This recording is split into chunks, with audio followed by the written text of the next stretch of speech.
Okay, so welcome back, everybody. Today begins our discussion of what is mostly, it's kind of like the beginning of the meat of the course, because I'm going to introduce the object that is kind of the central object of study, more or less, in this course, which is functions of a complex variable.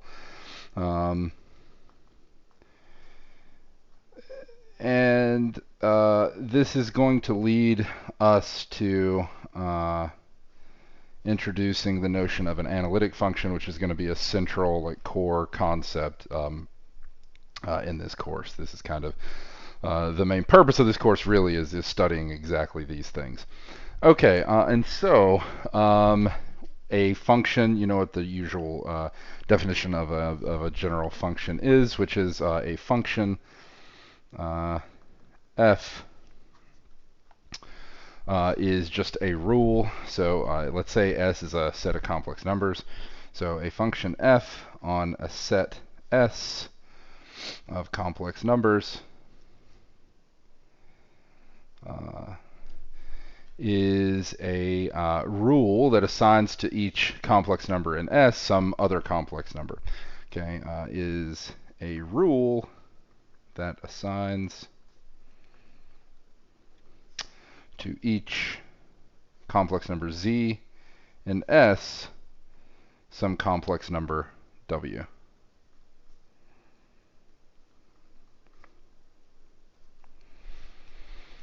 Okay. So the usual notation here, of course, is f of Z is equal to W. Okay, this is the notation that we use. Okay, the set S that the function is defined on is called the domain of definition. So S is called the domain of definition of F. Now, a couple notes here. So one, this is shortened frequently to just being called the domain of F. We have used this word domain in the previous lecture to mean something specific, namely a domain was a non-empty, open, connected subset of the complex plane. And so this domain of definition here, though, need not actually be a domain, although frequently it's going to be. So if we don't actually specify a domain S, and so if we actually just have a rule and the domain isn't specified, then we just assume that we're taking the domain to be as large as possible. It's the largest subset of the complex plane as possible. So we need technically both domain and the rule in order for a function to be well defined, but frequently you're just going to have the expression of the function, and it's just going to be assumed that your domain of definition is taken to be maximal, in the sense that we want it to be the largest possible subset of the complex plane for which the function rule makes sense, right? And so, of course, there's probably already kicking around in your head a few examples you might think of. So, for instance, if f is defined as assigning to a complex number Z its reciprocal, right? If I look at this thing, knowing what you know about the basic algebra of complex numbers here, if I don't specify the domain of definition, what is the domain of definition in this case? S would just be the set of complex numbers Z. So this is one way of writing that, such that Z is not 0. Right? So this rule makes sense for every Z that's non-zero, and so S is just this set of all complex numbers such as Z is not 0. Okay? So then we could, just like if you have a function of x, right, way back, so if you think of f of x being blah, blah, blah, blah, blah, you tend to think of that as specifying a y value, and so you might write y is equal to f of x. And so here, another way of writing this function is w is equal to f of z, or w is equal to 1 over z. And so sometimes we're going to write a complex function, or a function of a complex variable, this way. All right, so w is equal to 1 over z. That's just me expressing this this function in in a way that is akin to writing y equals f of x in prior days. Okay, another example. So maybe I have a function of complex variable looks something like this.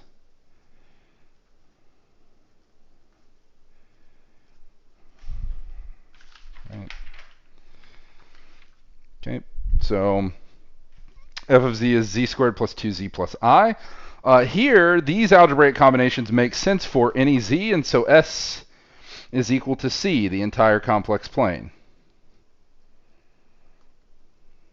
Okay. All right. Now, this is actually a polynomial in z, right? And of course, we are going to classify this as a polynomial, just like we would classify this as a polynomial if z was replaced with a real variable, right? Another example would be, say, f of z is the modulus of z, right? Okay. Again, is there any complex number z for which modulus of z doesn't make any sense? No. So again, the domain is all the complex numbers. Okay. Now, you might say, well, what if, for the purposes of my analysis, it is beneficial for me to not consider the domain to be like maximal, to be like, say, all the complex numbers, but I want to actually restrict this to some subset of the complex numbers. You're absolutely fine to do that, and so in that case, the set that you specify would be the domain. It's just that when nothing is specified, we just take it as a general rule that we mean the maximal set. But yes, there's going to be instances, of course, when we want to restrict our attention to certain sets here, or subsets of the complex plane. Okay, so these are all examples of functions of a complex variable. Okay, now you might note that this last one is a little different than the first two that I used, and the reason why is that remember the first example. Maybe I'll just write it again here. The first example I used was this. So it's just 1 over z. And so there's something a little bit different about this one. And one thing to note is if I plug in, so this is defined for all z not equal to 0. If I plug in a complex number here, then typically I'm getting out another complex number.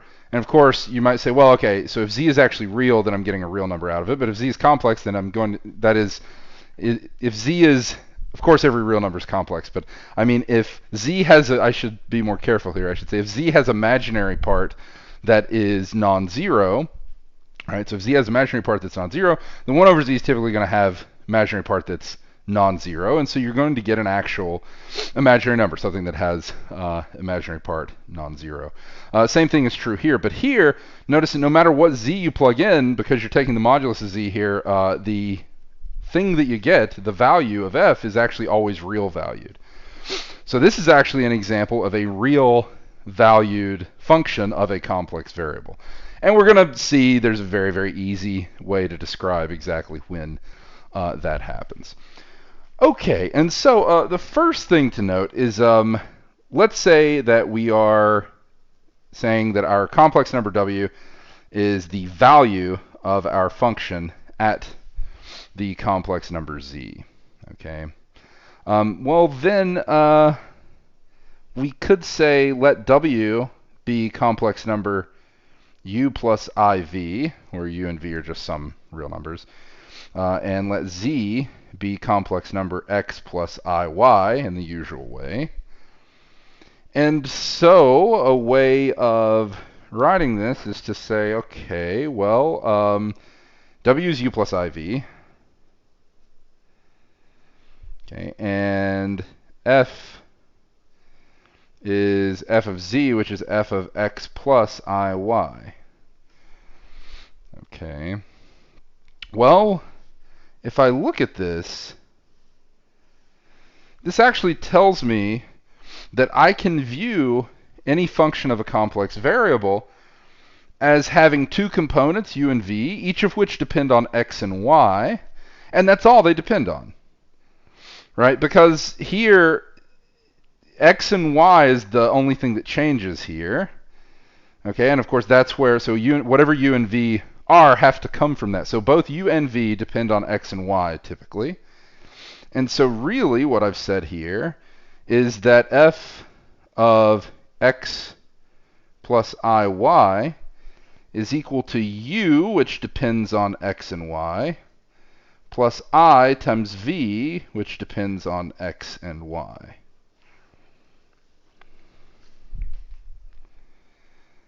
And so, if I remember, this is just f of z here, and so the real part of f of z is really this u function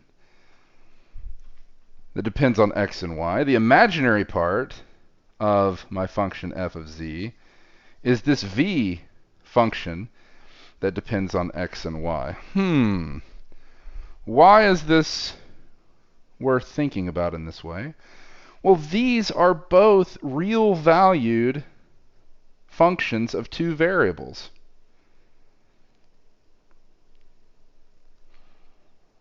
Of two real variables, which is exactly the type of object that you've studied in, say, Calc 3, right? So you've encountered this before. Okay, so that's interesting. In fact, we can also do this for a complex number in polar form, right? And then I'm going to show some examples of this explicitly to show what these things are. So, okay. Let's note that if z is equal to, say, r e to the I theta, okay, and we'll say that w is still in rectangular form, w or u plus iv, then the same thing is true. U plus iv is equal to f of r e to the I theta. Okay. And similarly, the only quantities here that u and v depend on are r and theta. So this is enough to say that f of z is u that depends on r theta plus I v that depends on r theta. Okay. Whoop.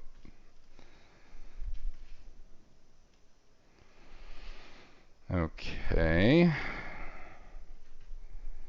So let's work through an example to see how we can view this. Okay.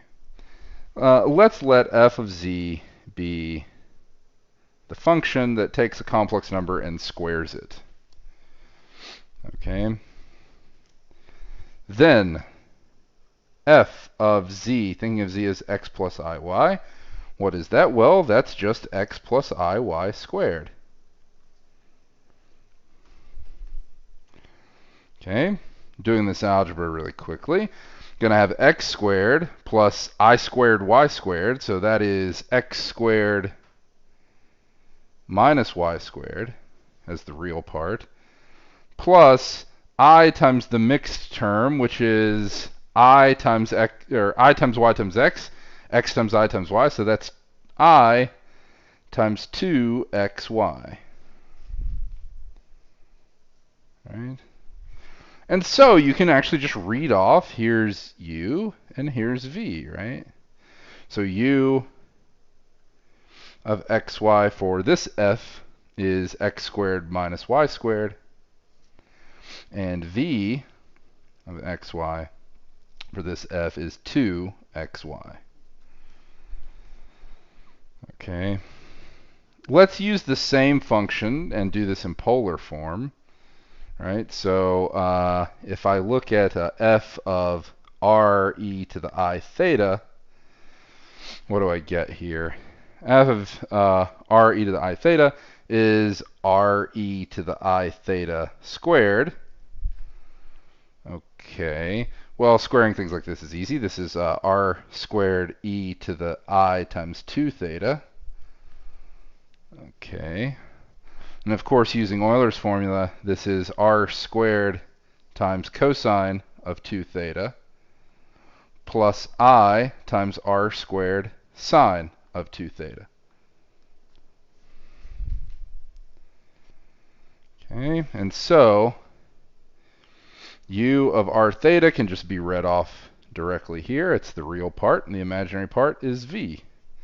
So u of r theta is r squared cosine of 2 theta, and v of r theta is r squared sine of 2 theta.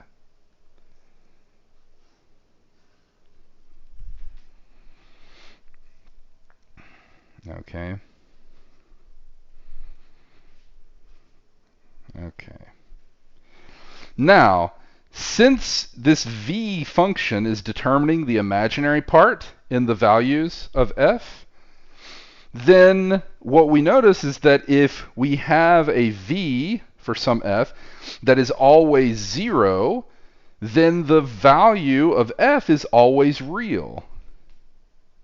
All right, so note,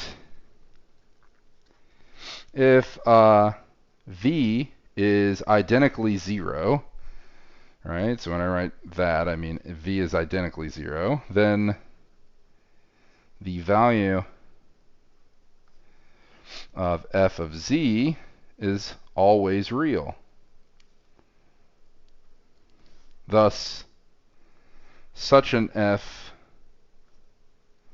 would be a real valued function of a complex variable.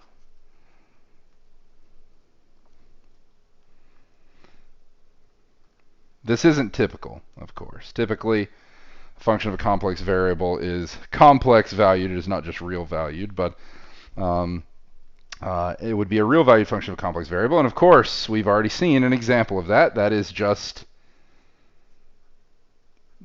modulus of z. I wrote modulus of z squared there. Ignore that. So just say this is modulus of z. Okay. Well, actually, you know what? Let's write it as modulus of z squared. Might as well. It's neater if I do that, right? I technically have to do less writing. Okay. Well, if I show, of course, what this is, right? F of x plus iy is modulus of x plus iy squared. But we know what that is. That's just x squared plus y squared. Right? That's it. There is no imaginary part. So this is x squared plus I squared plus, I times 0, if you like. So u here, right, u of xy is x squared plus y squared. And v of xy is just the constant function 0. Okay, so that's an example of such a thing. Okay. All right, some terminology that's going to help us talk about various types of functions, and these are extremely important. They're the basic building blocks of a lot of the examples that we're going to see going forward, and even very simple examples like this are extremely important. There's a lot that can be milked from these simple examples. So some terminology, just as before. So if n is some natural number, okay, it could also be 0, of course. So if n is a natural number, n could also be 0, or n is 0. And say a sub a naught, a1, a sub 2, all the way up to a sub n are complex constants. Okay, so they're not changing. And we'll say that a sub n is not 0. Okay, then the function p of z, which is a naught plus a1z plus a sub 2 z squared, and so on, all the way up to a sub n z to the n, is a polynomial of degree n. Okay. So this is exactly the definition of a polynomial that we are normally accustomed to. The only difference here is that the variable is a complex variable instead of a real one, right? But just as polynomials are well defined and nice on the entire real line, a complex polynomial in this way is also defined on the entire complex plane, right? So this algebraic combination of operations is always well defined for any complex number on the plane, right? So this is well defined on the entire plane.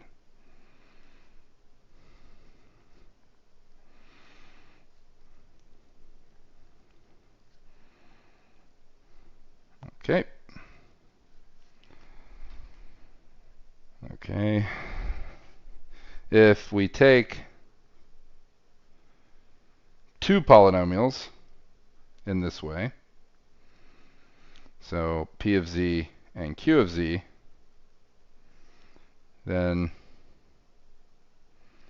the function f of z, which is the ratio of those polynomials, this is called a rational function. This was also our definition of a rational function for functions of a real variable. Okay, these are very important. Polynomials are very important.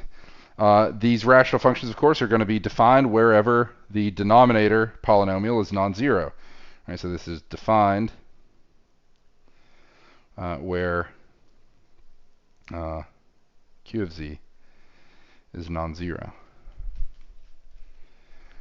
Okay, these are very, very important. So in fact, we're going to get more mileage out of these things in a sense than for when we talk about reals or functions of a real variable. One thing to note, just looking ahead here, I'm not going to get too much into it right now because we'll talk about that a lot more later. In a lot of the examples that you did in your prior calculus experience, when you were dealing with rational functions, right? Rational functions were great fodder for these old Calc 1 style problems of when you were first learning how to apply the derivative tests and use that to sketch the graph of a function by hand. Rational functions were kind of the thing that you used as your example functions that you were trying to sketch. And what was cool about them, right, was that you could actually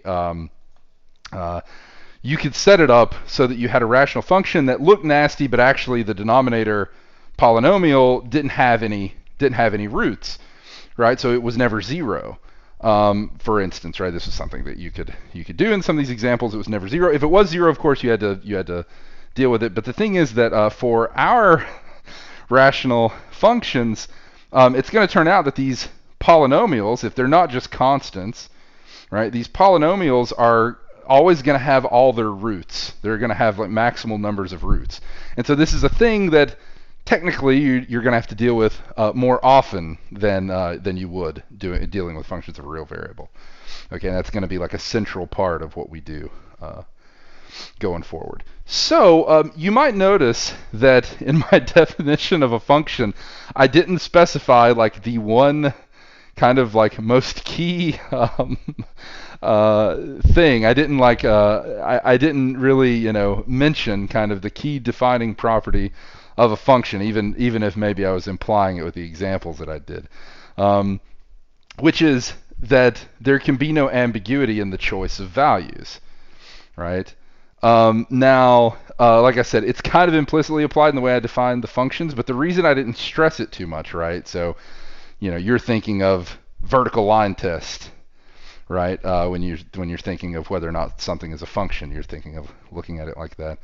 But here, it's just a question of whether there's any ambiguity. I specify a point that I want the functional value for, and then there shouldn't be a choice there, right? The function should pick out a value, and that's it. There shouldn't be a choice. So the problem with, say, something that is like a square root is if you know that, say, square root of 4, right, that's plus or minus 2. So if you're trying to think of the square root as a function, then there's technically a choice that has to be made, right? And which is exactly why the square root function is thought of only in halves, right? Only either the top part or the bottom part. To avoid this, we're going to be a little bit more flexible here because it makes a lot of sense for us going forward to talk about multi-valued functions. So multiple valued functions, this might throw you for a loop here because you might think this is really bad terminology because a function shouldn't have multiple values for at a single point. It should only have one. But a multiple valued function is a rule that possibly assigns more than one value to a given complex number.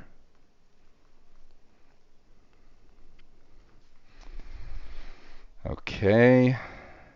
Now, we're going to deal with this later, but even in the event, like when we talk about them, they just allow us to deal with some more general things, but we're going to see how we very nicely and carefully select the values from such a thing to turn it into a real function.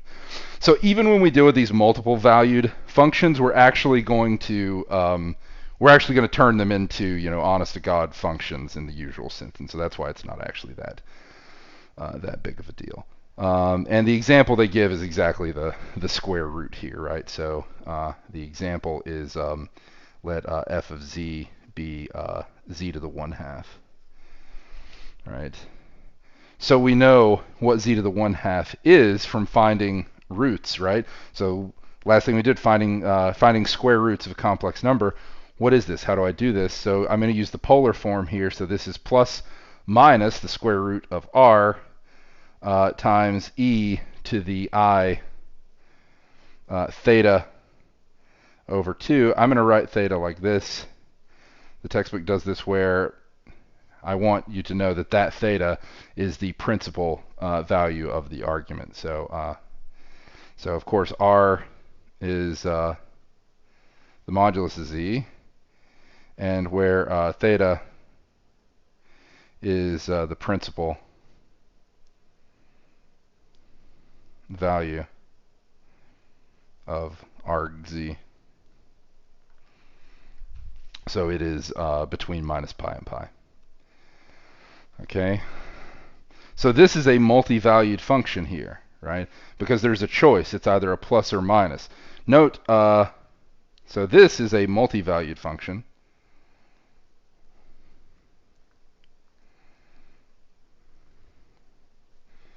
Note, if we always choose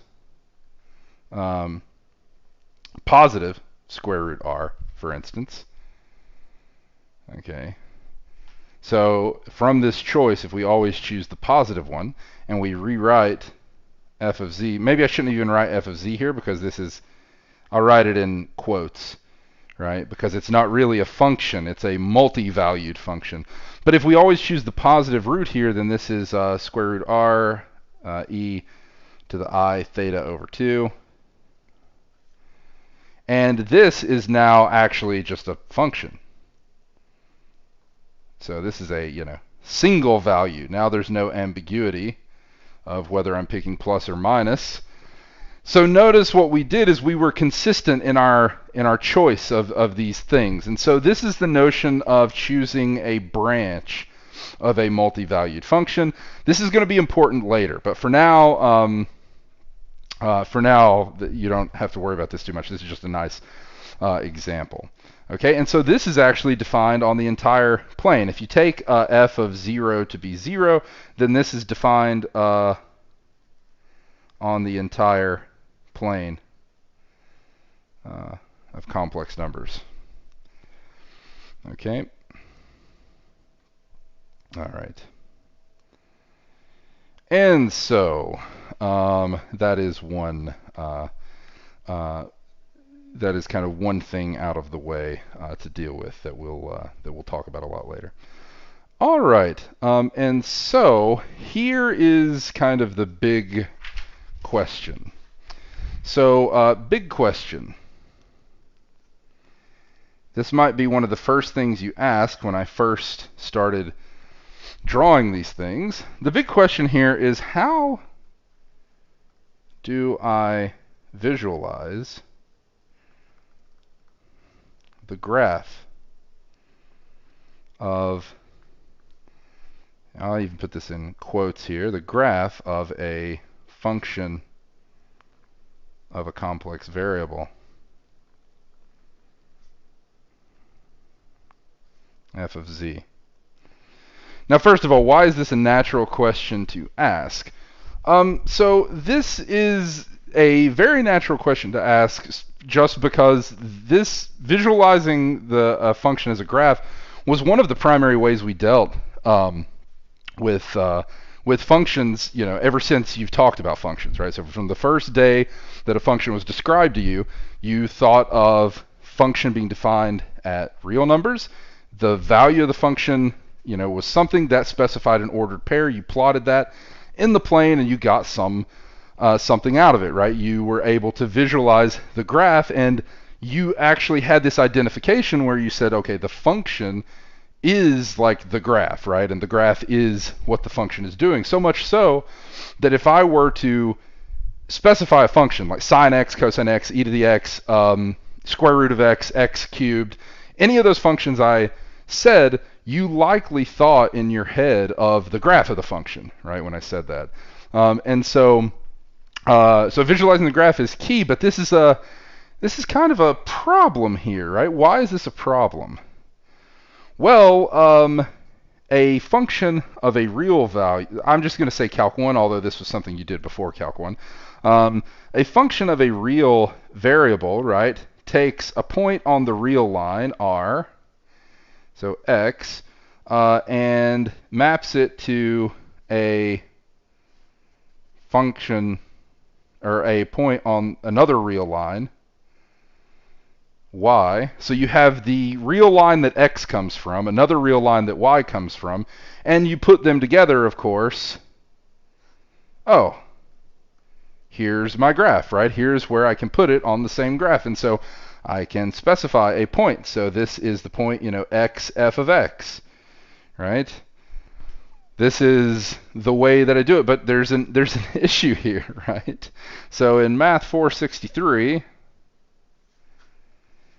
the problem is that, my first point comes from the complex plane C where z lives, right? Z is x plus iy, there it is.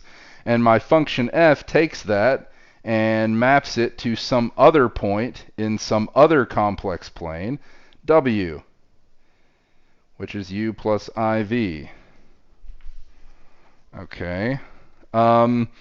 What's the problem here?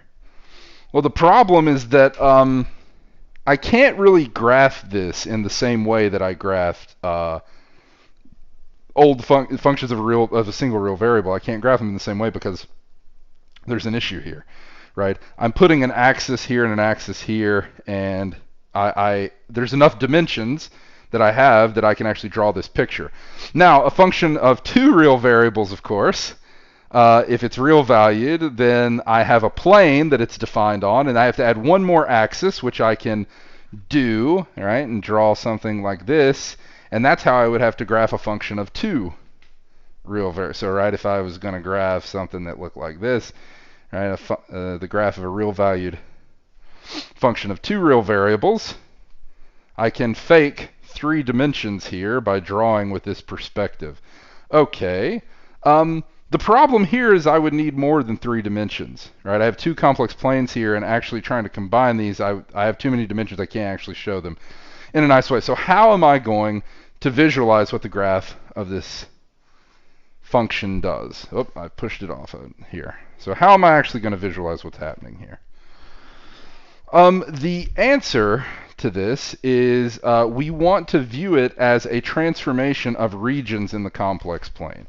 So the answer is we view f of z as a transformation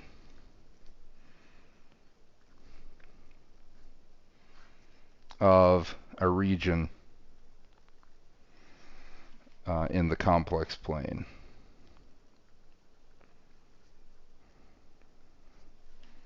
Or a mapping is another way we think about this. I mean, it's another way we call this. Is these words are going to be synonyms, or a map. I will use these three words interchangeably. Okay. And so the idea then is that we have a region in the complex plane associated to Z. Right? So there's the complex plane. Here is Z. Here is, some region that, Z occupies. So there. Well, maybe I'll shade this. Where's my other colors? There we go. Okay.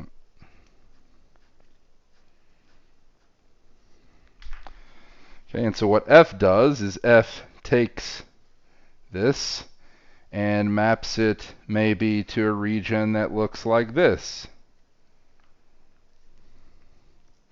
And maybe here's where that point goes.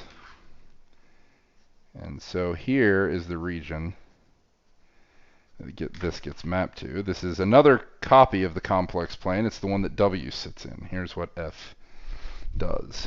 Okay. Okay. And so maybe we call, if this set, if we think about this set as our domain of definition, then this set that S gets mapped to is called T. Okay. And now I need to define some terms here. Okay.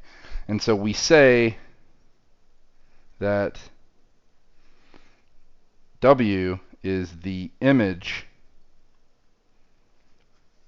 of the point Z under the mapping or map or transformation F.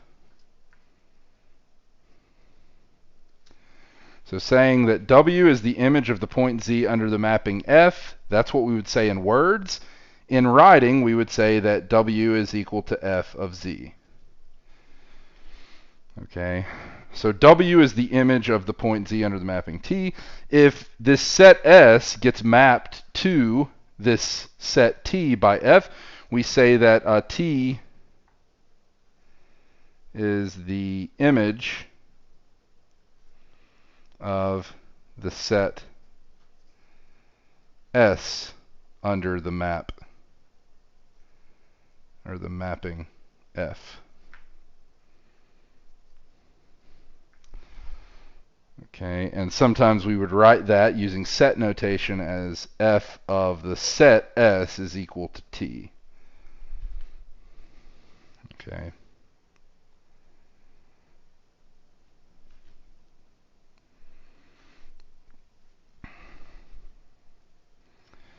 Okay.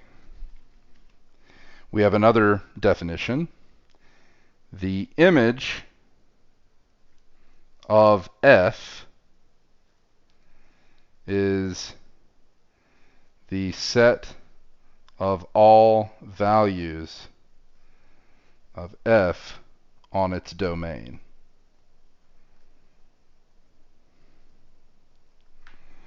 Okay, so if S is the domain of the function, then we've already taken care of that by this previous thing, that this T is the image of the set S.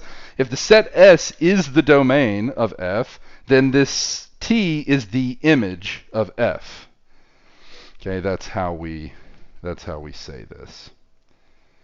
Okay. All right. Okay, so let's talk about the notion of an inverse image. So the inverse image of a point W is the set of all complex numbers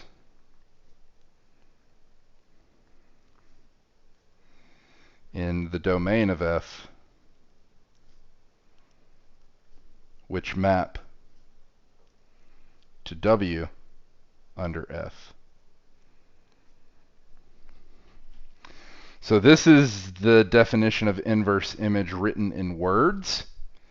To write that in notation, this would be F inverse of W, the point, is the set of all Z in S such that F of Z is equal to W. Now, I should note, and I don't want to get into a big discussion about this in case you haven't seen similar notation before, this is just notation. I am not saying that an inverse for a function exists. Okay, we won't talk about that until later if we do talk about it that much. So this is not to be thought of. This is just notation. Okay, this is just notation. I am not claiming that I'm finding the inverse of some function and then applying it. This is just notation. Okay, I could come up with any symbol you like, but this is just a nice one to come up with. Okay, so that's what this means.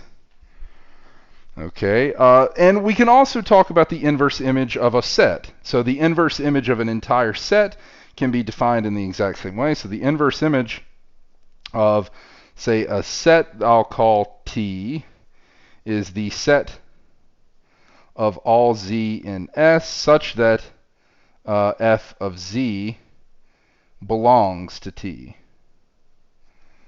Okay. Okay.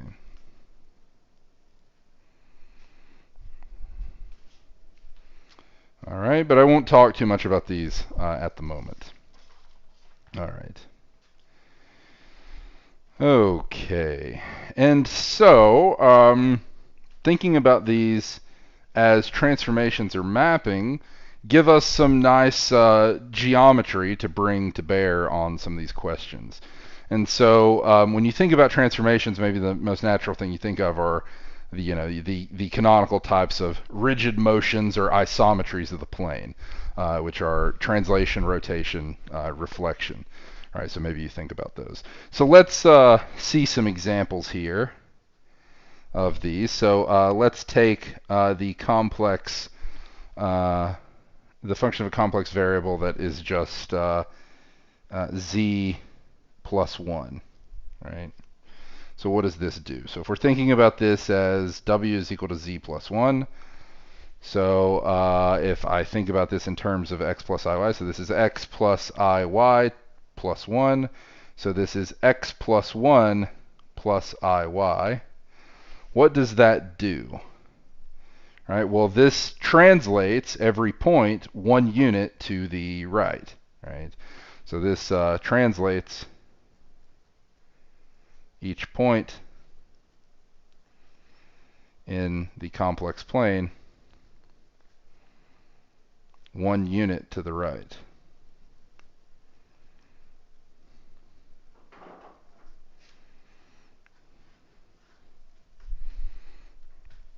Okay. All right, let's do another example.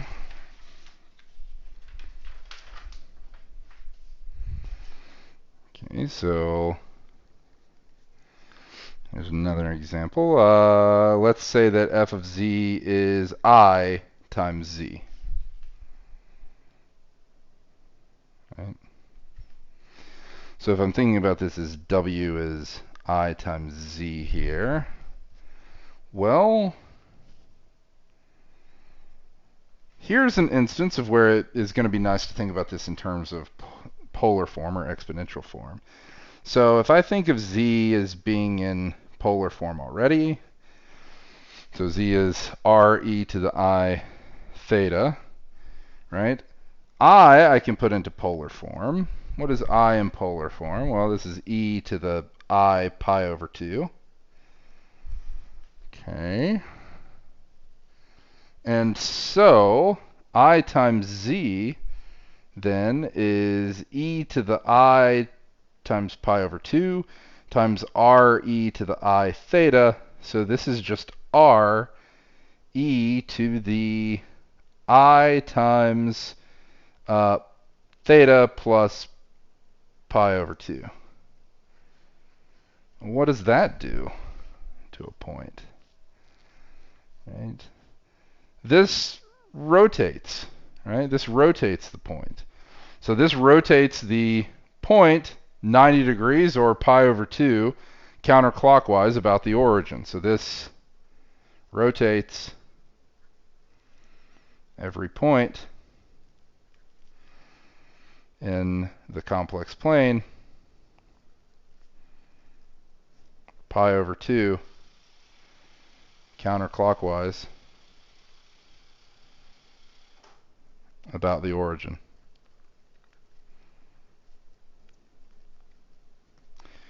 Now you might say, well, you know what? I wouldn't have actually thought to maybe do it this way. What if I did it the other way? Right? So what do I mean the other way? What if we viewed this as I times z, but that's just I times x plus iy?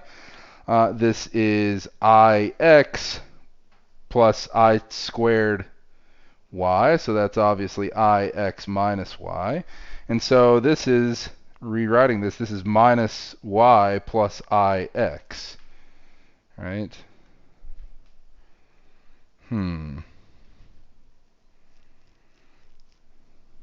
Is this the same thing here? Well, let's think, right? You can test it out on, say, the point 1, 0, right? So the point 1, 0, right? What happens to the point 1, 0 here? 1, 0 would become minus 0 plus 1i, so it would map to here. That's where it should map. Then you could check another point, for instance. Let's check, say, the point 1, 1, right? Where should that go? If we check the point 1, 1 here, right, where would the point 1, 1 go? So 1, 1 would go to minus 1, 1. Right? Oh yeah, okay. So we're good here, right? This would do it just the same. Okay. But because we're multiplying complex numbers here, and multiplication is typically easier, especially if it's more complicated than this, when you're doing this in exponential form, this is why you should kind of think of this one first. Okay, but you see how you could actually have done this in rectangular form and it would be fine. There's obviously some of these expressions that would be a lot easier to do in one form than the other, but this is just an easy example here. Okay, so this is an example of a rotation, right? And of course, we've already seen a very nice example of a reflection. So that might have been the first thing you thought of here. Let's consider the function that takes a complex number and conjugates it. All right. So what is this? If this is w is equal to z bar, right? This is x plus iy bar, which is x minus iy. Well, you know exactly what that does. That takes some point here that is xy and maps it to a point that's x minus y here. So it is a reflection across the x-axis, which we already saw. And of course, just as, so translation didn't fix any point, right? Our first example, translation, just z plus 1, that didn't fix any point. This previous example of rotation, that fixed exactly one point, the point that it was rotating about, the origin, so the origin is fixed here.